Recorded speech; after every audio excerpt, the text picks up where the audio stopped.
Welcome to Van Ranten presents the UWR. Now, you're asking yourself, what is the UWR? Well, can you keep a secret? Well, you don't have to. It's gonna be on YouTube, so it doesn't matter. It's out there. It's public domain. The UWR is the Underground Women's Racing. Now, I can't give you a ton of information on this. All I basically can tell you is I have a source, a person on the inside who gets to attend these little events. Now, supposedly, it's only females who race. There's a total of 24 of them. Now, I'm not given real names. I'm never given video. I'm never given pictures. I'm never given anything. Not descriptions of the women, nothing. I have been given 24 generic names and minimal background on some of them. Other ones we might learn a little bit more about through their racing exploits. We might figure out a little bit of what they do on the track. But by what I understand, these women race in, basically they race on the back roads, they race in fields, they race in parking garages. It's all very, very undercover.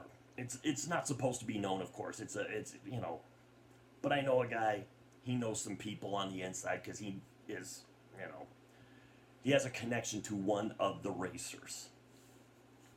So they've had a season of this, and they do this in seasons, and they do it whenever they can get together. And usually when they get together, by what he tells me, it's one of those things where it's like you can put a few things out there, and they might race 5 or 6 different events in the same evening just to bang them out. They're not long events according to what he's, they can't be. I mean, if they're banging them all out in one night, if they bang out 5 or 6 events in one night, I'm guessing they can't be, 200 lap affairs around Daytona. My guess is they're probably just little, maybe quarter-mile tracks or something that they're building in a field somewhere and just going around in circles, doing 10, 15 laps and just getting it done. I've tried asking what kind of vehicles they use. All he says is they are nondescript. They are not any particular brand, but they do tend to use high horsepower V8 American motors.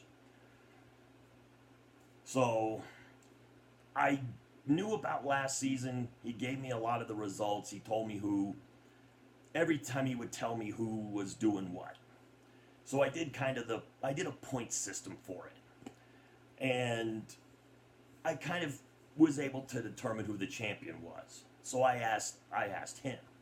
I said, so did I get this right? Was this particular person the champion?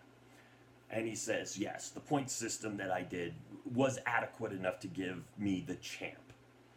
So I did figure it out. He did say there was some controversy to it, though, because the person that won the championship had a sister, and she had very close competition from another woman.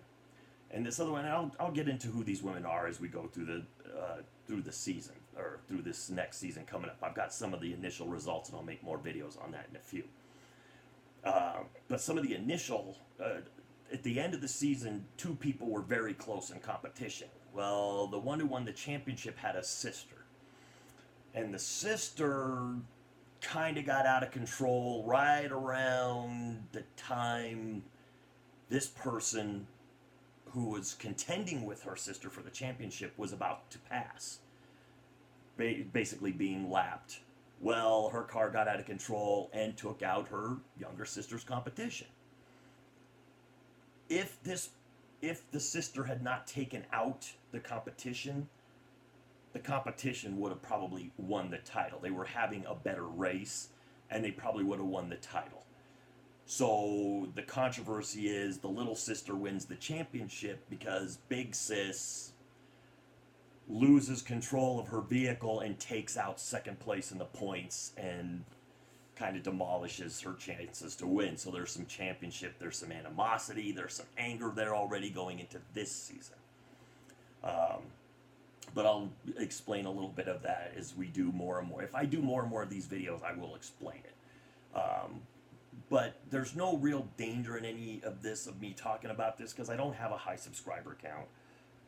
And I'm basically doing it to kind of practice my skills of seeing, can I piece together some kind of a storyline from the information that I'm giving and make it compelling.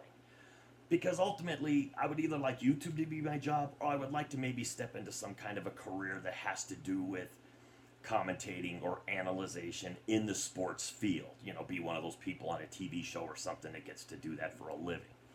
So I figure if I can take something where I don't get to see the pictures, I don't get to see the video, I don't get to meet the drivers, I don't get to meet any of the owners of the vehicles or basically get any real information, but can, from the little bits I get, make something compelling, maybe I could put that as an audition tape or an audition video that could say, look, this is what I can do with basically nothing, no information, anything, and maybe find a better career than what I'm currently doing, which isn't a bad job. I mean, it pays the bills, but it's just a regular everyday job, and I'd kind of like to do something a little bit more, you know, that I would enjoy on a full-time basis, and not wake up every morning going, ugh, I gotta go to work. I'm gonna be able to go, I'm going to work. Not very many of us get to say that, do we? So this video isn't going to be a long video. I just want to explain a little bit of what it's going to be. Seasons can happen whenever they decide they're going to happen. I'm trying to kind of needle this guy and try to figure out, you know, how much money do they get? Do they get any money? What are the bragging? Is it just bragging rights? Is there one person in control of this whole thing that just basically supplies the vehicles and puts women? Are they all attractive? Are they all unattractive? Are they all just everyday, workaday human women that just like to race cars? And they kind of stumbled into this. The only thing I've been told is don't go looking for it. So I'll caution anybody that may watch this video, don't try to find these things. Because if you do stumble onto some kind of underground racing, you might run into some unsavory people that may not want you there. It's underground because they don't want you to be there to blow their cover. I have a feeling I'm not going to blow anybody's cover with a no subscriber count, so I feel like I will just be able to practice. And with the little tiny bits of information that I'm going to get, which is basically just the results, and I'll get a little, he says he can give me a little bit of a narrative of what happened in the race. He can tell me so-and-so did this, there was this pass, and he can kind of describe some of the events that happened in the race. So, you know, we're going to find out. We're going to see if I can make this work. So, last season, I think they raced about 40 races. So that's a lot of races for an underground racing league. And the UWR is not the name they gave it, the underground underground women's racing. That's not their name. That's my name. UWR, Underground Women's Racing. I don't think it exists. I don't think I have to worry about that being something that I'm, taking from somebody else that's out there that's doing something. I don't think the Underground Women's Racing is a real thing that exists on it has its own homepage or something, or I don't know. I mean, I'm hoping that it's like if somebody does snatch this or something, it's like I can say my video predates when they created the website, so they took it from me. But all that being said, we're gonna do it. I'm gonna talk about a few of these races. A couple of pretty interesting little developments have happened in the first 6. Like I said, they do these things in clumps. So they don't seem to be high lap counts or high minute counts within driving. I'm going to see if once again I can get the point system. I need to tweak the point system because he said my top 10 was close, but it wasn't bang on. So I'm going to tweak the point system a little bit to maybe reflect. I got to take, I was giving points for polls and things like that, and I don't think that's a thing for them. But he did mention that certain people would, get the pole, which is, if you don't know what that is, it's the fastest driver during qualifying, and they sit on a pole. Doesn't sound comfortable. Really doesn't. But I digress. I am a racing fan, and I know what it means. And maybe if you guys watch this, you're racing fans too. And if you're not a racing fan, sitting on the pole in racing is a good thing, and it doesn't hurt at all, because there's no pole involved. There's no actual, not a flag pole or anything, or it's not a pole with a chair on it. It's just, you're sitting on the pole position. I'm gonna have to figure out the origin of why they call it the pole position. Yeah, that might be a video too. Also, this channel does a lot of different things. I haven't found my way on it yet. I haven't done a video in 8 months. It's been forever. So I'm doing another one right now. I just got a new thing that I can film with.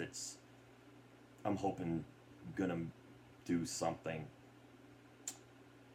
Yeah, okay. So now I'm just rambling at the end. But to all the troops past, present, and future, thanks for the freedom.